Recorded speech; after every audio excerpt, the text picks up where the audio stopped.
তো আমরা আগের ভিডিওতে ইংরেজির বর্ণমালাগুলো নিয়ে আলোচনা করেছি। এখন আমরা এই ভিডিওতে ইংরেজি ভাওয়াল নিয়ে আলোচনা করব। তো ইংরেজি আমরা ভাওয়াল নিয়ে আলোচনা করব। এখন ইংরেজি ভাওয়েল 5টি আছে, যেমন এ, ই, আই, ও, ইউ।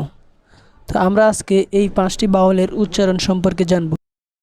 এর উচ্চারণ হবে 4টি, অর্থাৎ এ বর্ণটির উচ্চারণ হবে 4টি, যেমন অ, আ, এ, এই।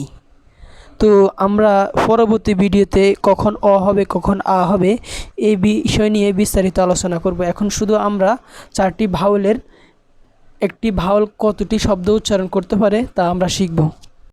ই এর উচ্চারণ হবে এর মতোই, 4টি উচ্চারণ হবে এর, যেমন ই, দীর্ঘ ই, ও, এ। এই 4টি উচ্চারণ আমরা পরবর্তী ভিডিওতে এই 4টি বিষয় নিয়ে বিস্তারিত আলোচনা করব। তো চলুন এখন আয়ের উচ্চারণ সম্পর্কে দেখা যাক। আয়ের উচ্চারণ হবে 3টি, যেমন আই, ই, আ। আবার কিছু কিছু ক্ষেত্রে হ্রস্ব ই এবং দীর্ঘ ইর উচ্চারণ হয়। এটি আমি পরে কোনো এক ভিডিওতে আপনাদেরকে জানাবো। তো এই বিষয় নিয়ে আমরা পরবর্তী ভিডিওতে আলোচনা করব। তো এখন আমরা ও এর উচ্চারণ সম্পর্কে জানব। ও এর উচ্চারণ হবে 4টি, ও, অ, আ, ও। এবং সর্বশেষ ইউ এর উচ্চারণ সম্পর্কে জানব।